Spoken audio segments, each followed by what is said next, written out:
Swarovski kivikestega UV LED-lamp. Sees on siin 30 LED-pirni ja 54 vatti kokku.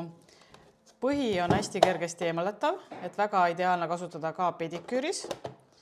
Töötab ta sensoriga ja väga lihtsalt vajutad siit käima, hoiad paar sekundit seda nuppu all, tuleb siis display peale aeg, paned käe sisse, sensoriga ta töötab, võtad käe välja, kustub ära. Ja mis on kõige tähtsam, ta töötab ilma juhtmeta, et siin on küll laadimisjuhe, et paned laadima, kui aku tühjaks saab, ja 2 USB juhet. Laadimisaeg on umbes 8 tundi ja lambi töötamisaeg umbes 12 tundi.